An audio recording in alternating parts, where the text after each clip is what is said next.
दीप जो प्रज्वलित होगा अभी, इसकी रोशनी पूरे हिंदुस्तान ही नहीं बल्कि पूरे विश्व में प्रज्वलित होगी और उसकी रोशनी से बहुत सारे लोगों के जीवन में बदलाव आने वाले हैं।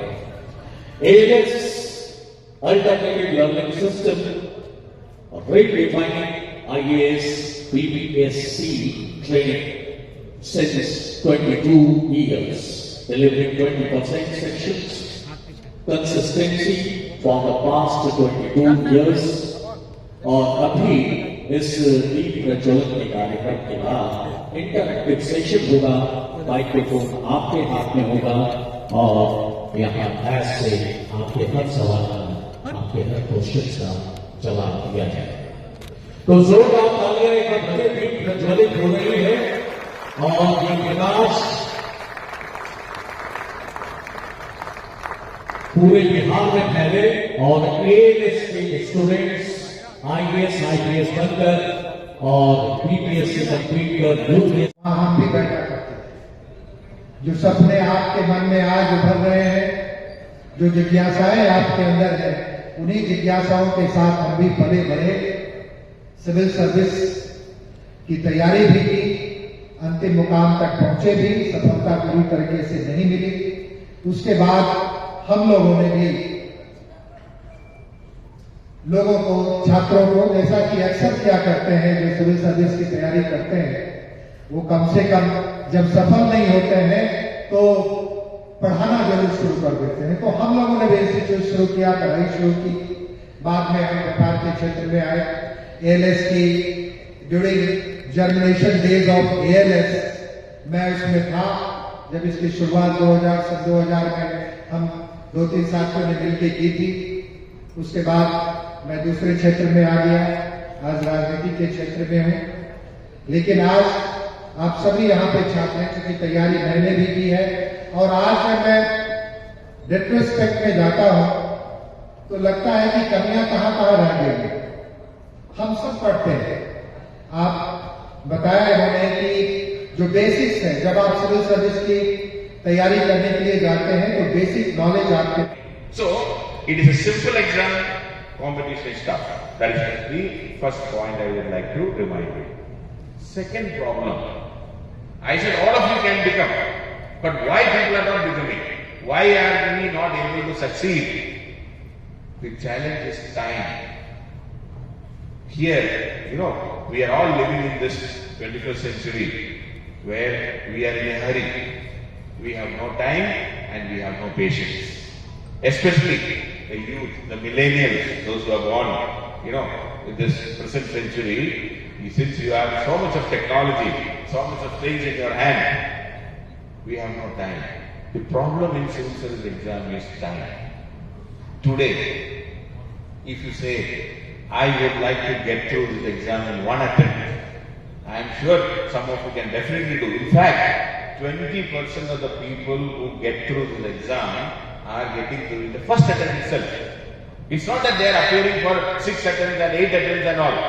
To sit in his class, and today when I teach polity, constitution, governance in ALS, all what I learned through his class is the reflection in me and my teaching as well, and I am feeling especially privileged and honored that I am sharing the dais in Patna today with him.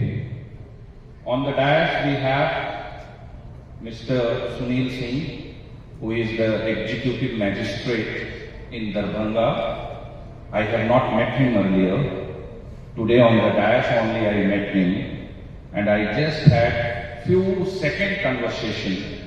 With that I can sense and I can see that he is also one who is very much committed to inspire the youths in Bihar. On the dais we have.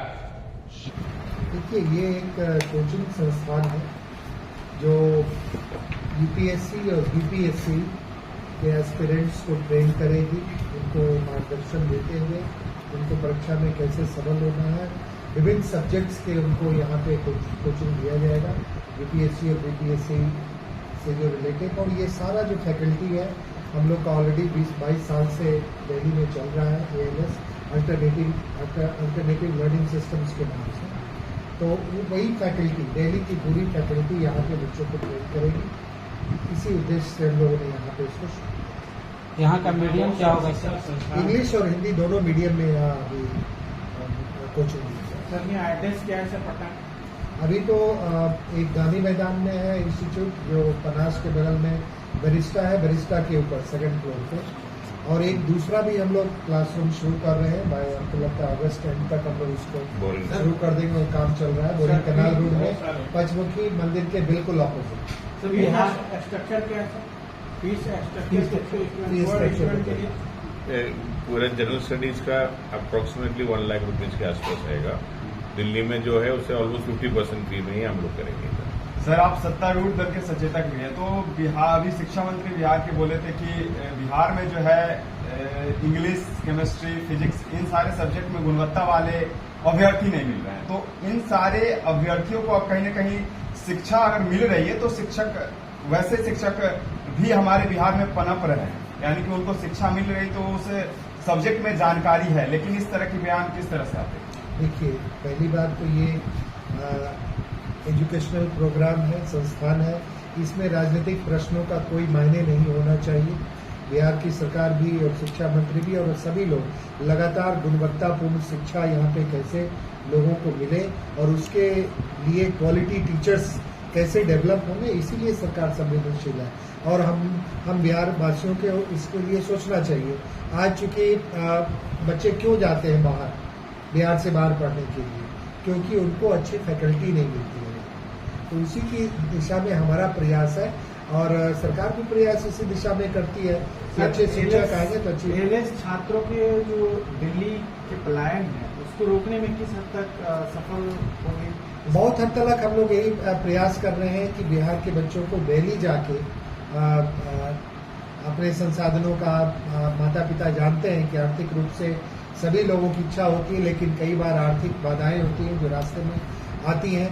तो अगर हम लोग यहाँ पे वही शिक्षा यहाँ पे देंगे, उसी क्वालिटी के साथ देंगे, उसी फैकल्टी से देंगे, तो निश्चित रूप से कोचिंग लेने के लिए जो पलायन होता है दिल्ली या बड़े शहरों में, वो पलायन निश्चित रूप से रुकेगा और इसी ओर हमारा प्रयास है। एएलएस के लेटेस्ट अचीवर्स के बारे में बताएंगे सर? ये आप बताएं। This year also we have more than 100 students जो हमारे फाइनल रैंक में जो है वो हमारे इंस्टीट्यूट से first 15th rank, 22nd rank, वैसे आपका मोर देन 100 स्टूडेंट्स हमारे पिछले 7-8 साल के जो कोचिंग में हमारे स्टूडेंट रहे हैं और अभी इस साल फाइनल रैंक में आए, तो मोर देन 100 स्टूडेंट। पूरे स्टूडेंट के लिए कोई डिस्काउंट है? डेफिनेटली स्कॉलरशिप भी करेंगे। हम लोग यहाँ पे प्लान है कि स्कॉलरशिप प्रोग्राम करेंगे जिसमें जो टैलेंटेड हैं, एबल बच्चे हैं लेकिन वो इकोनॉमिकली वीकर है, उनको हम लोग उनके लिए पूरा एक सब्सिडाइज या फ्री प्रोग्राम भी हम लोग दें। सबसे इम्पोर्टेंट है, दिल्ली में अगर कोई स्टूडेंट आते हैं उनका कम से कम 15,000 रुपया स्टे और फूड के लिए जरूरत है मिनिमम पर मंथ। वो अगर पटना में है, और आपको पता है कि कम से कम 1/4 कॉस्ट में हमारा ये जो एडिशनल कॉस्ट जो है, बाकी जो टीचिंग का जो फी जो है वो अलग बात है, ये जो 4 गुना ज्यादा उधर जाके जो बाकी खर्चा जो करते हैं वो 100% सेव हो जाएगा पटना में है। सर भविष्य में एलएस की अन्य शाखाएं बिहार के अलग अलग जिलों में होने की संभावना? बिल्कुल है, बिल्कुल है। जब हम लोग आज पटना में शुरू कर रहे हैं तो निश्चित रूप से अन्य जिले के अन्य शहरों में भी इसकी शाखाओं को शुरू करेंगे।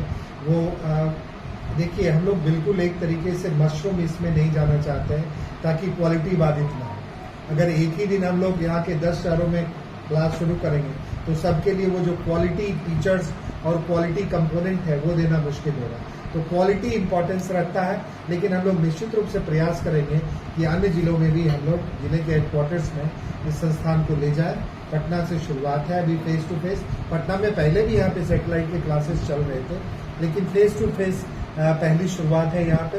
यहाँ से हम लोग शुरू करते हैं और फिर बिहार के अन्य जिले के हेडक्वार्टर्स में भी हम लोग निश्चित रूप से जाएंगे। देखिए, ये एक चीज इसी में जो सिविल सर्विस का सबसे बड़ा चैलेंज है, गुड क्वालिटी टीचर्स। अदरवाइज तो सब्जेक्ट सबको पता है, हिस्ट्री है, ज्योग्राफी है या कॉन्स्टिट्यूशन है, इकोनॉमी है, लेकिन जो डिफरेंस जो हमें इधर लाना है द बेस्ट क्वालिटी टीचर्स, ताकि उनको the right guidance, so that same चीज how we can present differently, थोड़ा डिफरेंट तरीके से आंसर लिख के सक्सेसफुल कैसे हो जाए, that is our concentration, not the numbers या मैक्सिमम नंबर ऑफ शाखा शुरू करने का हमारी इच्छा नहीं है। हमें चाहिए क्वालिटी, हमें रिजल्ट चाहिए। एएलएस की तरफ से जो भी एस्पायरेंट्स हैं उनको क्या संदेश देना चाहिए? सभी पहले तो उनको शुभकामना देंगे कि आप इस लक्ष्य को लेकर चल रहे हैं सिविल सर्विस या स्टेट सर्विसेज के लिए, इसके लिए शुभकामना है आपको। और एएलएस अब आपको एक अच्छी ट्रेनिंग देने के लिए, अच्छा मार्गदर्शन देने के लिए आपके शहर में आया है। आप इसकी सेवा का लाभ लें, यही आग्रह होगा सभी लोगों से, और आपको उचित मार्गदर्शन मिलेगा, यही हम सबसे सर, संदेश आपकी राजनीतिक गतिविधियों से इतर भविष्य में छात्रों को क्या आपके मार्गदर्शन का भी सौभाग्य प्राप्त होगा? निश्चित रूप से। देखिए, राजनीति मेरा कोई पैशन नहीं, हम राजनीति में समाज के लिए आए। अगर हमारी राजनीति समाज के काम नहीं आती है, युवाओं के काम नहीं आती है, तो हमारी राजनीति का कोई मायने नहीं।